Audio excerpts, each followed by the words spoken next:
El 4 de febrero de 2026, las fuerzas de seguridad de Chiapas lograron uno de los golpes más significativos contra la estructura del crimen organizado en el sur de México.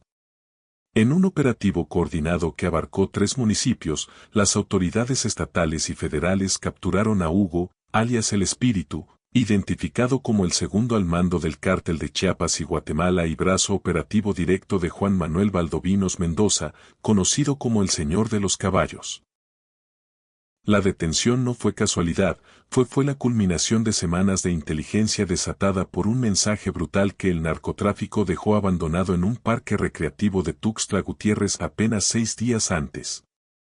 Una cabeza humana dentro de una hielera, un joven decapitado, una disputa por el control del narcomenudeo que ahora amenaza con convertir la capital chiapaneca en un campo de batalla entre dos de los cárteles más violentos de México.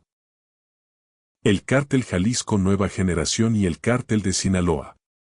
Esta es la historia del hombre que las autoridades identificaron como objetivo prioritario a nivel nacional. Un operador criminal responsable de coordinar la distribución de drogas en 5 municipios estratégicos. Un sicario vinculado a extorsiones, secuestros y homicidios que mantuvo en jaque a las fuerzas de seguridad durante meses. Esta es la historia de El Espíritu. La tarde del 29 de enero de 2026, el Parque Recreativo Cañahueca, uno de los espacios públicos más concurridos de Tuxtla Gutiérrez, se convirtió en escenario de horror. Familias, deportistas y visitantes llegaban como cualquier otro jueves cuando un hallazgo algo macabro paralizó la ciudad. Cerca de la cancha de softball, alguien había abandonado una hielera tipo delivery. Dentro, conservada en hielo, estaba la cabeza de un joven que horas antes había sido secuestrado y torturado. Las autoridades llegaron de inmediato.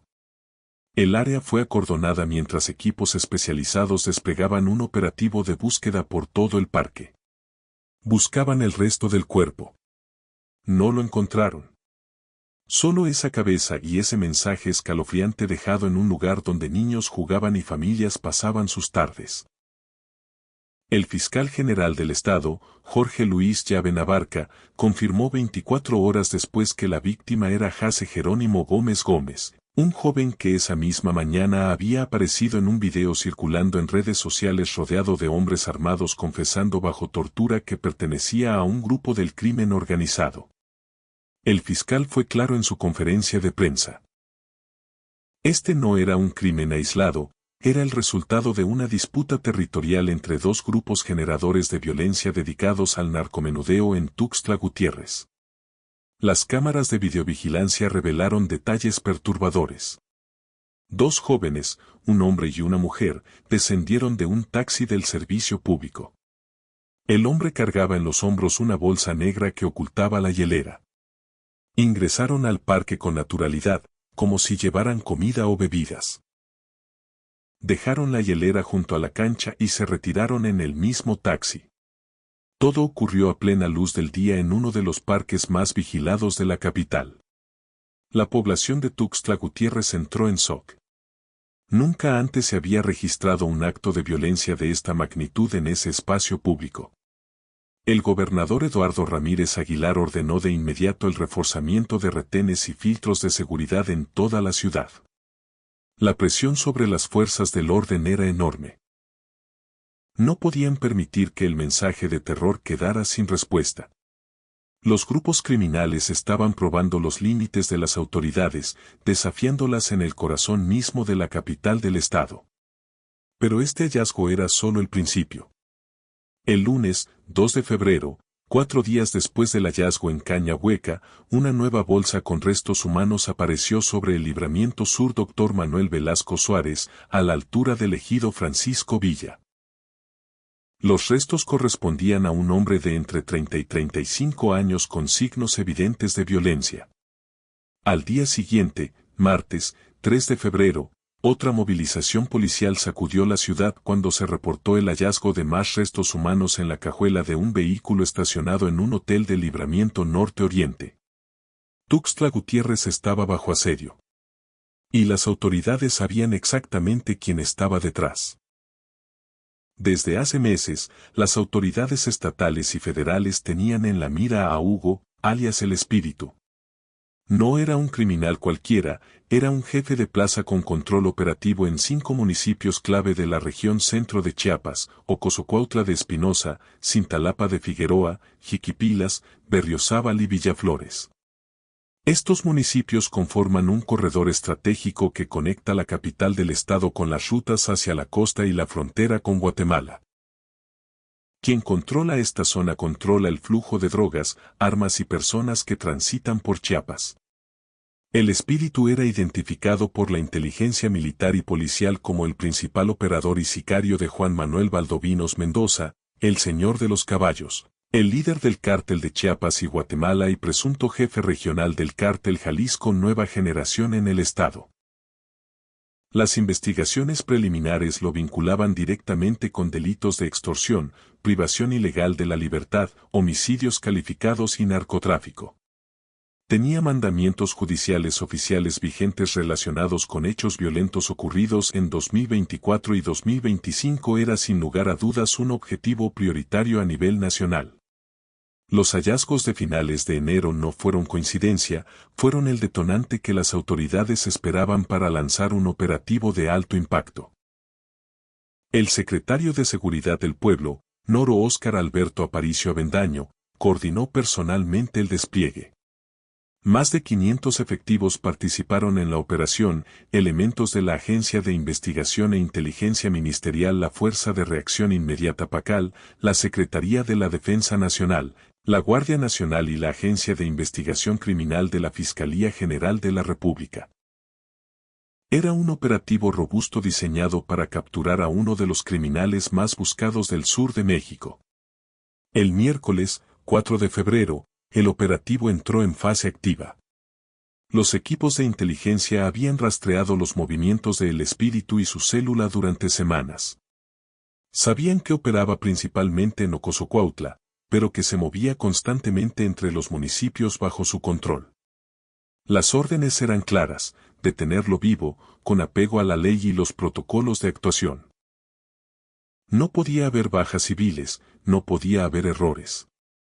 Según informes oficiales, El Espíritu y 3 de sus operadores intentaron privar de la libertad a una persona en las inmediaciones de Ocosocuautla. Viajaban en un vehículo con reporte de robo, armados con 4 armas largas. Fue ese intento de secuestro lo que activó la respuesta inmediata de las fuerzas de seguridad. Los equipos desplegados en la zona convergieron sobre el objetivo. El despliegue se extendió simultáneamente a Cintalapa de Figueroa y Jiquipilas, municipios donde El Espíritu mantenía células operativas. La operación fue rápida y precisa. Los 4 hombres fueron detenidos sin que se registrara ningún deceso. Junto a El Espíritu cayeron Juan, Rubén y Samuel, alias La Flaca.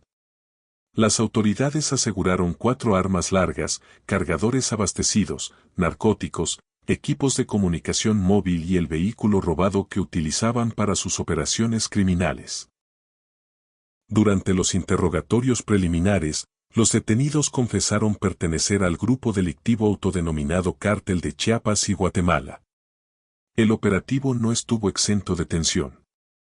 Ante el reporte de enfrentamientos, Caminos y Puentes Federales cerró durante aproximadamente 2 horas la circulación en la carretera de Cuota o Ocosocuautla a Las Choapas. Cientos de vehículos particulares y de carga que transitaban hacia el sureste y centro del país quedaron varados. Era un recordatorio de la capacidad de respuesta del crimen organizado, que en el pasado había desatado narcobloqueos masivos y quema de vehículos cada vez que las autoridades intentaban capturar a líderes de alto nivel. Pero esta vez fue diferente. El Espíritu estaba detenido. El segundo al mando del cártel de Chiapas y Guatemala había caído, y las autoridades no iban a dejar pasar la oportunidad de desmantelar la red que operaba bajo su mando. Para entender la importancia de la captura de El Espíritu, es necesario comprender la estructura del cártel de Chiapas y Guatemala y su relación con el cártel Jalisco Nueva Generación. Esta organización criminal surgió de una ruptura violenta dentro del cártel de Sinaloa en 2021, cuando Juan Manuel Valdovinos Mendoza, el señor de los caballos, decidió cambiar de bando tras sentirse traicionado por la cúpula sinaloense. Valdovinos era un operador leal de Ismael el Mayo Zambada en Jiquipilas y parte de la costa chiapaneca.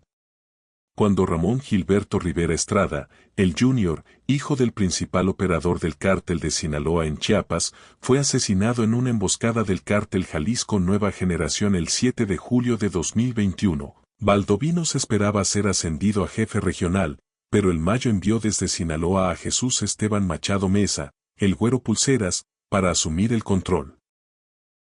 Valdovinos se sintió humillado y tomó una decisión que cambiaría para siempre el panorama criminal en Chiapas. Champas se alió con el cártel Jalisco Nueva Generación y con la familia Calderón de Guatemala, conocidos como los Guistos. De esa alianza nació el Cártel de Chiapas y Guatemala, una organización híbrida que combinaba el músculo operativo del CJNG con las redes de tráfico transfronterizo controladas por los Calderón.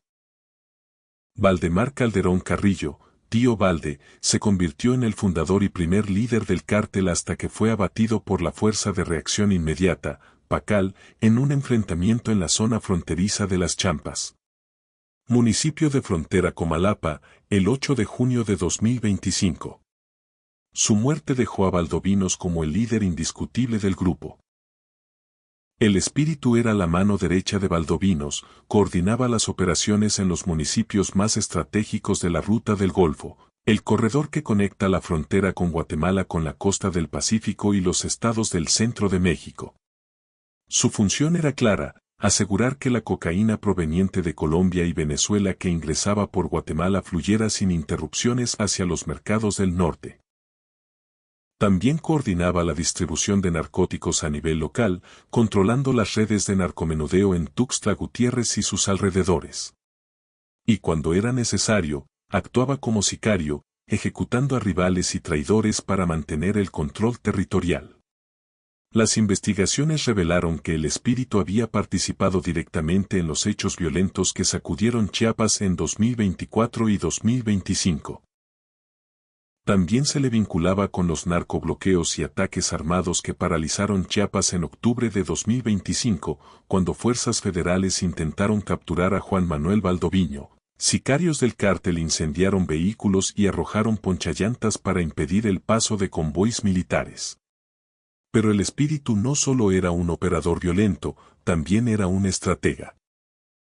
Controlaba las rutas, coordinaba los envíos, negociaba con proveedores guatemaltecos y mantenía la disciplina dentro de las células criminales bajo su mando. Su captura representaba un golpe directo a la capacidad operativa del cártel de Chiapas y Guatemala, debilitando su estructura logística en uno de los corredores más importantes del sureste mexicano. El secretario de Seguridad del Pueblo, Escar Alberto Aparicio Avendaño, compareció ante los medios horas después de la detención del espíritu. Su mensaje fue contundente: este era un objetivo prioritario no solo para Chiapas, sino para toda la República Mexicana. Fue un operativo robusto y en tierra se logró la detención. Es un objetivo a nivel nacional que también está en la Mesa de Seguridad de Chiapas y lo teníamos identificado porque estaba provocando la violencia, declaró Aparicio Avendaño. El funcionario dejó claro que objetivo el operativo continuaría. La captura de El Espíritu era solo el principio de un esfuerzo más amplio para desmantelar la red criminal en Chiapas. Sigue el operativo, por lo que estoy seguro de que habrá más detenciones, afirmó. Las autoridades tenían identificados a otros operadores del cártel de Chiapas y Guatemala, y la inteligencia generada durante la captura del segundo al mando abriría nuevas líneas de investigación. Aparicio Avendaño también respondió a rumores y versiones no oficiales que circulaban en redes sociales. Algunas publicaciones afirmaban que había habido enfrentamientos con víctimas fatales. El secretario fue categórico: no se registró ningún deceso. Las acciones se llevaron a cabo con apego a la ley y a los protocolos de actuación. Cualquier versión que indique lo contrario es falsa. Era importante para las autoridades demostrar que podían ejecutar operativos de alto impacto sin recurrir a la violencia excesiva, respetando los derechos humanos y las garantías constitucionales. La estrategia de seguridad en Chiapas había entrado en una nueva fase desde inicios de 2025. El gobernador Eduardo Ramírez Aguilar había invertido más de $20 millones en tecnología militar de punta, helicópteros Black Hawk, drones artillados, perros robot y sistemas de vigilancia avanzados. La Fuerza de Reacción Inmediata PACAL se había convertido en una unidad élite capaz de responder rápidamente a amenazas de alto nivel, y los resultados empezaban a verse. En septiembre de 2025, las autoridades habían capturado a Roger Iravier Roblero López, alias El Peque, otro líder del CJNG y del Cártel de Chiapas y Guatemala. El Peque operaba en la región de la Sierra y había sido un generador de violencia durante años. Tenía una orden de aprehensión vigente por homicidio calificado desde enero de 2021. Su captura en la línea fronteriza con Guatemala, resultado de trabajos de inteligencia conjunta entre los ejércitos de México y Guatemala, había debilitado significativamente las operaciones del cártel en la zona serrana. En ese mismo mes de septiembre, un operativo conjunto del Ejército Mexicano y la Fiscalía General de la República había logrado la detención de 26 presuntos integrantes del Cártel de Sinaloa que operaban en la costa y frontera de Chiapas. Entre los detenidos estaba Jaime, un jefe de plaza de 56 años originario de Durango que lideraba las operaciones criminales desde Tapachula hasta los límites con Oaxaca. La célula se dedicaba al tráfico de drogas y migrantes y se le relacionaba con enfrentamientos y desapariciones de personas en municipios como Mapastepec, Tonalá, Pijijiapan, Arriaga, Tapachula y Huixtla. La captura de El Espíritu se sumaba a estos golpes contra el crimen organizado, pero las autoridades sabían que la guerra estaba lejos de terminar. Juan Manuel Valdovinos Mendoza, el señor de los caballos, seguía prófugo, y mientras él permaneciera libre, el cártel de Chiapas y Guatemala seguiría siendo una amenaza para la seguridad del Estado. El fiscal general Jorge Luis Llaven Abarca anunció que El Espíritu y sus 3 cómplices enfrentarían cargos por delitos contra la salud, violación a la Ley Federal de Armas de Fuego y Explosivos, homicidio calificado, extorsión y privación ilegal de la libertad. Las carpetas de investigación estaban siendo judicializadas para asegurar que los procesos legales avanzaran sin contratiempos. La Fiscalía también solicitaría órdenes de aprehensión adicionales contra otros miembros de la red criminal identificados durante las investigaciones. La captura de El Espíritu ocurrió en un momento crítico para Chiapas. El Estado, que desde hace más de 6 años enfrenta una crisis de narcoviolencia, se había convertido en uno de los territorios más disputados por los cárteles que buscan controlar las rutas de tráfico de drogas, armas y migrantes hacia Centroamérica. La guerra entre el Cártel Jalisco Nueva Generación, aliado con el Cártel de Chiapas y Guatemala, y el Cártel de Sinaloa había dejado cientos de muertos. Miles de desplazados y comunidades enteras bajo el control del crimen organizado. La disputa se centraba en el corredor fronterizo que conecta Chiapas con Guatemala. Hasta 2021, esta ruta estaba firmemente controlada por el Cártel de Sinaloa bajo el mando de Ismael El Mayo Zambada. Pero el asesinato de El Junior y la traición de Valdovinos cambiaron el equilibrio de poder. El CJNG, con su músculo operativo y su capacidad para reclutar sicarios guatemaltecos, incluidos escaiviles, había desplazado de manera violenta al cártel de Sinaloa de varios municipios clave. Los narcocorridos que surgieron desde 2022 se convirtieron en crónicas musicales de esta guerra. Más de 20 corridos dedicados al cártel de Chiapas y Guatemala circulaban en YouTube, exhibiendo nombres, jerarquías internas y la alianza con el CJNG.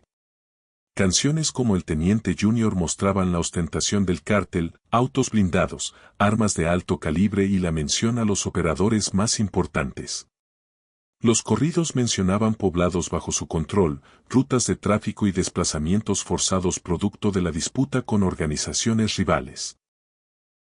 La violencia había generado una crisis humanitaria. En julio de 2024, unas 600 personas de frontera Comalapa, Mazapa, Motocintla y Amatenango de la frontera huyeron hacia aldeas de Cuilco y Chiantla, Guatemala, por temor tanto al cártel de Chiapas y Guatemala como a las fuerzas mexicanas que combatían contra ellos. Guatemala desplegó 100 soldados, incluidos caiviles, para contener el conflicto. México creó la Fuerza de Reacción Inmediata PACAL con 500 elementos y vehículos blindados. El 8 de junio de 2025, la Fuerza PACAL ingresó a territorio guatemalteco y abatió a Tío Balde, fundador del cártel de Chiapas y Guatemala, en un enfrentamiento en la zona comercial fronteriza de Las Champas, municipio de frontera con 4 delincuentes fueron neutralizados en la operación. El hecho desató un choque diplomático sin precedentes entre México y Guatemala, pero demostró la determinación del gobierno chiapaneco de no permitir que los cárteles operaran impunemente, incluso si eso significaba cruzar la frontera. La captura de El Espíritu enviaba un mensaje claro a Juan Manuel Valdovinos y a su organización: las autoridades no iban a ceder, no iban a permitir que el terror se apoderara de las calles de Tuxtla Gutiérrez. No iban a tolerar que cabezas humanas aparecieran en parques recreativos donde niños jugaban y familias pasaban sus tardes. Pero la población de Chiapas sabía que la guerra estaba lejos de terminar. Los hallazgos de restos humanos en enero de 2026, apenas días antes de la captura de El Espíritu, eran un recordatorio brutal de que el narcotráfico seguía operando con impunidad en muchas áreas del estado. El gobernador Eduardo Ramírez Aguilar había tenido que hacer un llamado a la población para no salir de madrugada, reconociendo implícitamente que las calles no eran seguras en ciertos horarios. Los retenes se multiplicaron en Tuxtla Gutiérrez, con revisiones desde el aeropuerto y patrullajes constantes en la capital. Las redes sociales se llenaron de comentarios encontrados. Algunos celebraban la captura de El Espíritu como una victoria necesaria. Otros expresaban escepticismo, recordando que en el pasado la detención de jefes criminales había llevado a recrudecimientos de la violencia, con células rivales peleando por ocupar el vacío de poder. Y había quienes simplemente sentían miedo, conscientes de que vivían en un estado donde el crimen organizado tenía la capacidad de responder con narcobloqueos, incendios y ataques armados cada vez que las autoridades lograban un golpe significativo. La historia de El Espíritu es la historia de Chiapas en 2026, un estado atrapado entre la pobreza estructural, la corrupción institucional y la guerra entre cárteles por el control de rutas estratégicas hacia Centroamérica. Un estado donde las autoridades luchan por recuperar el control territorial mientras el crimen organizado demuestra una y otra vez su capacidad para desafiar al Estado mexicano. La captura del segundo, al mando del cártel de Chiapas y Guatemala, representa un avance importante. Pero mientras Juan Manuel Valdovinos Mendoza, el señor de los caballos, permanezca libre, mientras las rutas de tráfico sigan siendo lucrativas, mientras la pobreza y la falta de oportunidades empujen a jóvenes a unirse a los cárteles, la violencia continuará y los parques de Tuxtla Gutiérrez seguirán siendo escenarios potenciales de terror. Terror, donde el mensaje de los narcos puede aparecer en cualquier momento, recordándole a todos que la guerra no ha terminado. El espíritu está detenido, pero el fantasma del narcotráfico sigue acechando Chiapas. Y la pregunta que todos se hacen es la misma: ¿cuándo terminará esta pesadilla? ¿Cuándo podrán las familias caminar tranquilas por los parques sin temer encontrar mensajes de muerte? ¿Cuándo dejará Chiapas de ser un campo de batalla? Entre las respuestas siguen siendo inciertas, pero lo que es claro es que las autoridades están decididas a seguir combatiendo. El operativo continúa, habrá más detenciones, y la guerra contra el crimen organizado en Chiapas está lejos, muy lejos de terminar.